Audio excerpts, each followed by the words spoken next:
communist terror. And so, to make a long story short, out of this public relations campaign came a commitment on the part of the CIA and the military to take this man out. And in fact, we did. We sent in planes, we sent in soldiers, we sent in jackals, we sent everything in to take him out, and did take him out.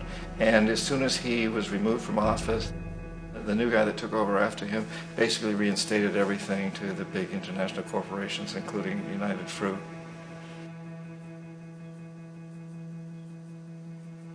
Ecuador for many, many years had been ruled by pro-U.S. dictators, often relatively brutal. Then it was decided that they were going to have a truly democratic election. Jaime Roldos ran for office. And his main goal, he said, as president would be to make sure that Ecuador's resources were used to help the people. And he won, overwhelming, by more votes than anybody had ever won anything in Ecuador. And he began to implement these policies to make sure that the profits from oil went to help the people. Well, we didn't like that in the United States. I was sent down as one of several economic hitmen to change Roldos, to corrupt him, to bring him around, to let him know, okay, you can get very rich, you and your family, if you play our game, but if you continue to try to keep these policies you've promised, you're going to go. He wouldn't listen. He was assassinated. As soon as the plane crashed, the whole area was cordoned off. The only people allowed in were U.S. military from a nearby base and some of the Ecuadorian military. When an investigation was launched, two of the key witnesses died in car accidents before they had a chance to testify. A lot of very, very strange things that went on around the assassination of Jaime Roldos.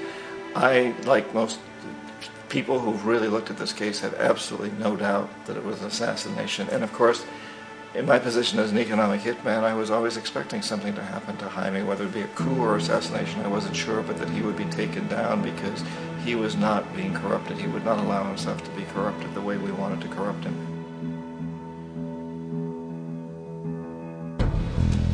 Omar Torrijos, president of Panama, was one of my favorite people. I really, really liked him. He was very charismatic. He was a guy who really wanted to help his country. And when I tried to bribe him or corrupt him, he said, look, John, he called me Juanito. He said, look, Juanito, I don't need the money. What I really need is for my country to be treated fairly. I need for the United States to repay the debts that you owe my people for all the destruction you've done here. I need to be in a position where I can help other Latin American countries win their independence and be free of this terrible presence from the north that you people are exploiting us so badly. I need to have the Panama Canal back in the hands of the Panamanian people. That's what I want. And so, leave me alone. Don't try to bribe me. It was 1981, and in May, Jaime Roldos was assassinated. And Omar was very aware of this. Torrijos got his family together and he said, I'm probably next, but it's okay because I've done what I came here to do. I've renegotiated the canal. The canal will now be in our hands. He just finished negotiating the treaty with Jimmy Carter. In June of that same year, just a couple of months later, he also went down in an airplane crash, which there's no question was executed by CIA-sponsored jackals. Tremendous amount of evidence that one of Torrijos' security guards handed him at the last moment as he was getting on the plane a tape recorder, a small tape recorder that contained a bomb.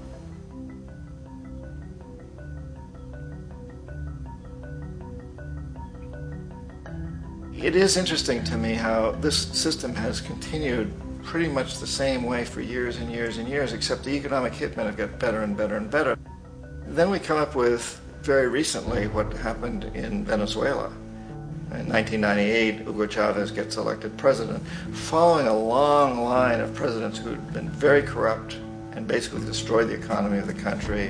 And Chavez was elected amidst all that.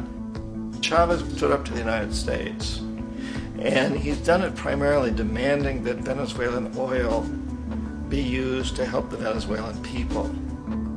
Well, we didn't like that in the United States. So in 2002, a coup was staged, which there's no question in my mind, and most other people's minds, that the CIA was behind that coup.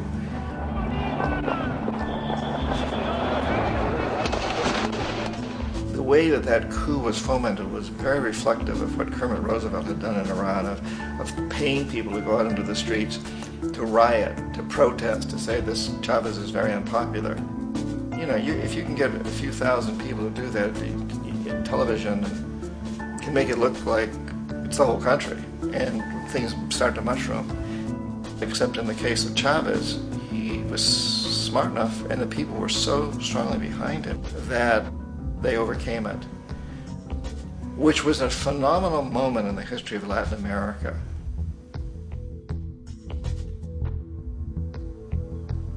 Iraq actually is a perfect example of the way the whole system works. So we economic hitmen are the first line of defense. We go in and we try to corrupt governments and get them to accept these huge loans, which we then use as leverage to basically own them. If we fail, as I failed in Panama with Omar Torrijos and in Ecuador with Jaime Roldos, men who refused to be corrupted, then the second line of defense is we send in the jackals. And the jackals either overthrow governments or they assassinate. And once that happens and a new government comes in, and boy, it's going to toe the line because the new president knows what will happen if he doesn't. In the case of Iraq, both of those things failed. Economic hitmen were not able to get through to Saddam Hussein. We tried very hard. We tried to get him to accept a deal very similar to what the House of Saud had accepted in Saudi Arabia, but he wouldn't accept it. And so the jackals went in to take him out. They couldn't do it. His security was very good. After all, he had one time worked for the CIA. He'd been hired to assassinate a former president of Iraq and failed, but he knew the system. So in '91, we send in the troops and we take out the Iraqi military. So we assume at that point that Saddam Hussein is going to come around. We could have taken him out, of course, at that time, but we didn't want to. He's the kind of strong man we like. He controls his people. We thought he could control the Kurds and keep the Iranians in their border and keep pumping oil for us. And that once we took out his military, now he's going to come around. So the economic hitmen go back in the 90s without success. If they'd had success, he'd still be running the country. We'd be selling him all the fighter jets he wants and everything else he wants. But they couldn't. They didn't have success. The jackals couldn't take him out again. So we sent the military in once again, and this time we did the complete job and took him out, and in the process created for ourselves some very, very lucrative construction deals. We had to reconstruct a country that we'd essentially destroyed, which is a pretty good deal if you own construction companies, big ones. So, Iraq shows the three stages. The economic hitmen failed there, the jackals failed there, and as a final measure, the military goes in. And in that way, we've really created an empire, but we've done it very, very subtly. It's clandestine. All the empires of the past were built on the military, and everybody knew they were building them. So the British knew they were building them, the French, the Germans, the Romans, the Greeks, and they were proud of it. And they always had some excuse, like spreading civilization, spreading some religion, something like that. But they knew they were doing it. We don't. The majority of the people in the United States have no idea that we're living off the benefits of a clandestine empire, that today there's more slavery in the world than ever before. And then you have to ask yourself, well, if it's an empire, then who's the emperor? Obviously, our presidents of the United States are not emperors. An emperor is someone who's not elected, doesn't serve a limited term, and doesn't report to anyone, essentially. So you can't classify our presidents that way. But we do have what I consider to be the equivalent of the emperor, and it's what I call the corporatocracy. The corporatocracy is this group of individuals who run our biggest corporations, and they really act as the emperor of this empire. They control our media, either through direct ownership or advertising. They control most of our politicians because they finance their campaigns, either through their corporations or through personal contributions that come out of the corporations. They're not elected, they don't serve a limited term, they don't report to anybody.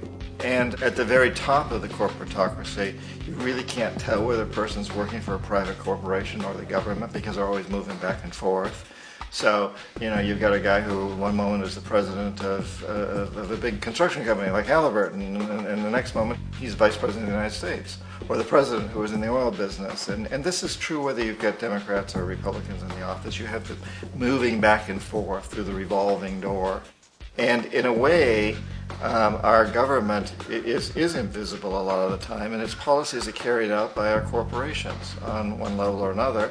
And then again, the policies of the government are basically forged by the corporatocracy and then presented to the government. They become government policy. So it's an incredibly cozy relationship.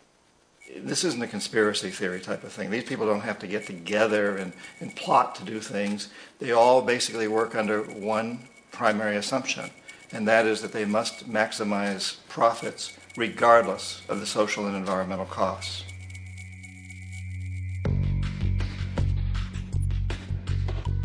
This process of manipulation by the corporatocracy through the use of debt, bribery, and political overthrow is called globalization. Just as the Federal Reserve keeps the American public in a position of indentured servitude through perpetual debt, inflation, and interest, the World Bank and IMF serve this role on a global scale. The basic scam is simple. Put a country in debt either by its own indiscretion or through corrupting the leader of that country, then impose conditionalities or structural adjustment policies, often consisting of the following.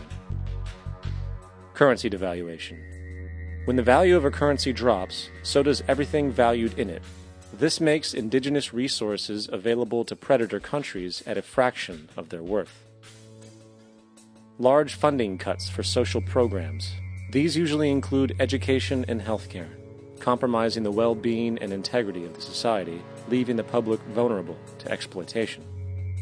Privatization of state-owned enterprises. This means that socially important systems can be purchased and regulated by foreign corporations for profit. For example, in 1999, the World Bank insisted that the Bolivian government sell the public water system of its third largest city to a subsidy of the U.S. corporation Bechtel. As soon as this occurred, water bills for the already impoverished local residents skyrocketed. It wasn't until after a full-blown revolt by the people that the Bechtel contract was nullified. Then there is trade liberalization, or the opening up of the economy through removing any restrictions on foreign trade. This allows for a number of abusive economic manifestations, such as transnational corporations bringing in their own mass-produced products, undercutting the indigenous production and ruining local economies. An example is Jamaica, which, after accepting loans and conditionalities from the World Bank, lost its largest cash crop markets due to competition with Western imports. Today, countless farmers are out of work, for they are unable to compete with the large corporations. Another variation is the creation of numerous, seemingly unnoticed, unregulated, inhumane sweatshop factories, which take advantage of the imposed economic hardship. Additionally, due to production deregulation, environmental destruction is perpetual, as a country's resources are often exploited by the indifferent corporations while outputting large amounts of deliberate pollution.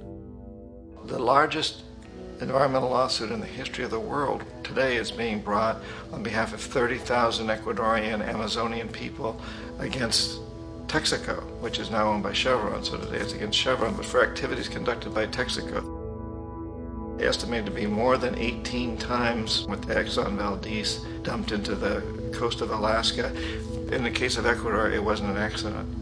The oil companies did it intentionally. They knew they were doing it to save money out there rather than arranging for proper disposal.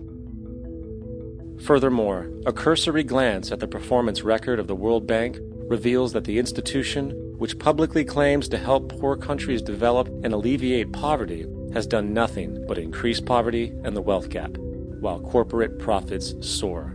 In 1960, the income gap between the fifth of the world's people in the richest countries versus the fifth in the poorest countries was 30 to 1. By 1998, it was 74 to 1. While global GNP rose 40% between 1970 and 1985, those in poverty actually increased by 17%. While from 1985 to 2000, those living on less than $1 a day increased by 18%. Even the Joint Economic Committee of the U.S. Congress admitted that there is a mere 40% success rate of all World Bank projects.